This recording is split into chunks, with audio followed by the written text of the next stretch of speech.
사도신경으로 신앙 고백함으로 목요 새벽을 하나님 앞에 드리겠습니다. 전능하사 천지를 만드신 하나님 아버지를 내가 믿사오니 그 외아들 우리 주 예수 그리스도를 믿사오니 이는 성령으로 잉태하사 동정녀 마리아를 하시고 본디오 빌라도의 고난을 받아서 십자가에 못 박혀 죽으시고 장사한 지 사흘 만에 죽은 자 가운데서 다스려가시 하늘에 오르사 전능하신 하나님의 피하는 중이시다. 저리로서 산자와 죽은 자를 심판하러 오시고 성령을 믿사오며 걸어가는 공의와 성도가 서로 교통하는 것과 죄를 사하여 주시는 것과 몸이 잘 사는 것과 영원히 사는 것을 믿사옵나이다. 하나님 감사합니다. 믿음을 주셔서 기도하게 하시고 믿음의 능력으로 살아갈 수 있도록 은혜 베풀어 주시옵소서. 감사합니다. 교회의 무리 속에 기도를 주시고 입술을 통하여 전도함으로 하나님께 영광이 되고 진리의 말씀을 모두에게 알도록 하나님의 말씀을 나타내 보이는 귀한 종들이 되도록 도와 주옵소서. 예수님의 이름으로 기도하옵나이다. 아멘. 찬송가 375장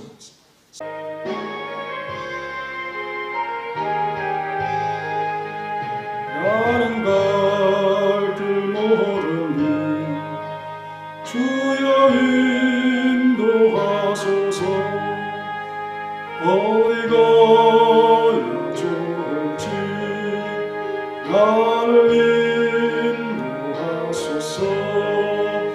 어디 가야 좋을지 나를 인도하소서. 아무것도 모르니 나를 가르치소서. 어찌해야 좋을지 나를 가르치소서. 어찌해야 좋을지 나를 가르치소서. 아이같이 어리니 나를 도와주소서. 힘도 없고 약하니 나를 도와주소서. 힘도 없고 약하니 나를 도와주소서. 마음 심히 슬프니 나를 위로하소서. 어디없이 다니니 나를 위로하소서. 어디없이 다니니 나를 위로하소서. 아멘. 오늘 돌발 퀴즈는 다니엘서 2장 37절에서 찾으시면 되겠습니다. 첫 번째 문제.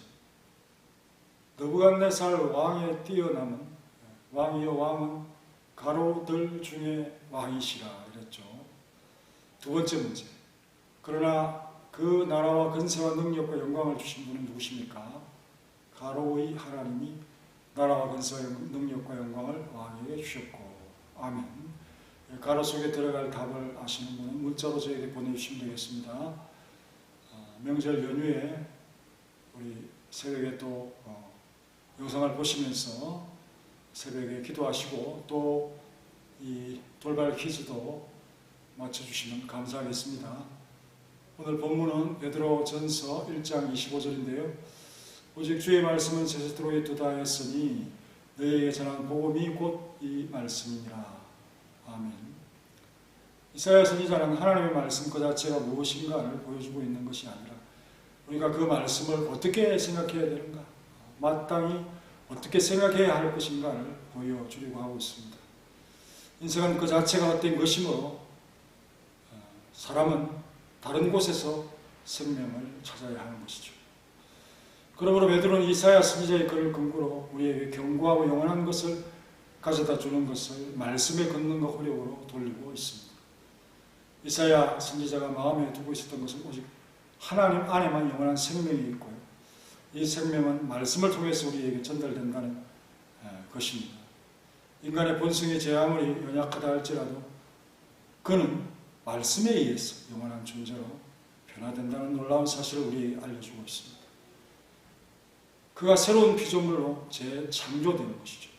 사도는 먼저 우리에게 하나님의 말씀이 언급될 때 우리가 만일 그것이 공중이나 하늘에 있어 우리에게 멀리 떨어져 있다라고 생각한다면 크게 어리석은 자가 된다는 것을 상기시켜주고 있는데요.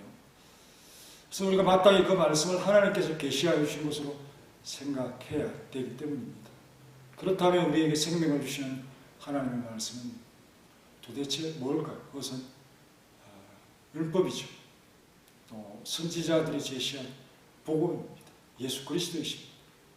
이 계시의 한계를 벗어나 방황하는 자들은 하나님의 말씀 대신에 사단의 속임수와 미혹을 당하게 될 뿐인 것이죠. 하나님의 말씀, 생명이냐 아니면 죽음이냐, 사단의 속임수와 미혹에 방황할 것일까? 바로 이 기로에 서 있는 것이 이 세상 사람들의 불완전한 길인 것입니다. 이를 잘 택하여 생명과 또 구원과 진리이신 생명의 말씀, 하나님의 말씀을 깨닫는 것이 우리에게 제시되는 참으로 확실한 길이다. 그것을 깨달아 보면서 우리는 이 적을 보다 주의 깊게 살펴보아야 하는데, 사단에 속한 불경건한 자들이 교활하게 하나님의 말씀에 종기를 돌리는 동시에 아그리빠와 같이 부도덕한 인간처럼 우리를 성경에서 떼어놓기도 합니다. 사도행전 26장 26절 이하에 왕께서는 이 일을 아시기로 내가 왕께 담대히 말하노니 이 일에 하나라도 아시지 못함이 없는 줄 믿나이다. 이 일은 한쪽 구석에서 행한 것이 아니니이다. 아그리빠 왕이여, 선지자를 믿으시나이까? 나는 당신이 믿으시는 줄 압니다.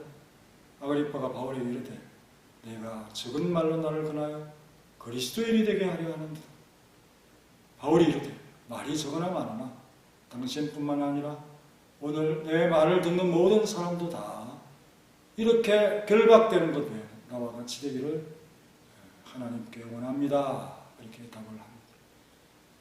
그들은 하나님의 말씀의 영원성을 극진히 찬양하나 선지자들을 모욕함으로써 하나님의 말씀을 간접적으로 비난하고 있습니다. 아그리빠 왕은 선지자의 말을 믿는 자죠. 그 태세입니까? 하지만 그리스도인, 예수님을 믿지는 않는 사람들, 성경이 예수님을 알려주고 복음을 가르쳐 주는데 어떤 때는 말씀으로 하나님 앞에 영광을 돌리기도, 또 그 입술로 그리스도에게서 우리를 떼어놓기도 하는 그러한 참 혼미하고 혼돈의 세상 속에 살아가고 있습니다. 그러나 확실히 우리가 복음을 깨닫고 주님의 말씀 안에 살아가는 자로 확실히 진리를 발견한 자들인 것을 우리는 믿고 있습니다. 이 말씀은 이미 사람의 입술을 통해서 우리에게 전달된 말씀입니다. 하나님의 계획 안에 숨겨진 말씀이 아니라 드러난 계시죠. 이러므로 하나님께서는 사도들과 선지자들을 통하여 우리에게 말씀하고자 하셨으므로 그들의 입술, 유일하신 참 하나님의 대변인으로서 그 활동을 했다는 사실을 우리는 또 믿고 그들을 존중하는 마음을 가져야 할 것 같습니다. 베드로가 너희에게 전한이라고 말할 때 역시 마찬가지죠. 그럼 그 말씀은 다른 곳이 아닌 우리에게 전파된 복음 안에서만 찾아야 한다. 또 믿음으로 말미암지 않고는 우리가 참으로 영원한 생명의 능력을 깨달을 수가 없다. 믿음의 현상은 성령께서 일으키시는 신비적인 현상입니다. 누구는 들어도 깨닫지 못하고, 또 어떤 이는 깨닫고 감동받고, 이러한 역사가 분명히 일어나는 믿음의 현상인 것입니다. 우리가 참으로 영원한 생명의 능력을 깨달을 수가 성령이 아니라면 없지요. 그러나 참으로 영원한 생명의 능력을 우리가 알게 되어졌다 하는 것도 역시 또 사실입니다. 우리가 그 복음이 우리를 위해 주어졌다는 사실을 알지 못한다면 믿음이 있을 수가 없지요. 신명기 30장 12절 이하에 하늘에 있는 것이 아니라 내게 이르기를 누가 우리를 위하여 하늘에 올라가 그의 명령을 우리에게 가지고 와서 우리에게 들려 행하게 하라 할 것이 아니, 이것이 바다 밖에 있는 것이 아니, 내가 이르기를 누가 우리를 위하여 바다를 건너가서 그의 명령을 우리에게 가지고 와서 우리에게 돌려 행하게 하라 할 것도 아니라 오직 그 말씀은 내게 너무 가까워서 내 입에 있고 내 마음에 있었죠. 내가 이를 행할 수 있느니라. 그렇게 말씀을 했습니다. 이 말이 베드로의 한 말과 같은 것이죠. 그리고 로마서 10장 8절에 바울의 예서 더 확실히 밝혀지는데요.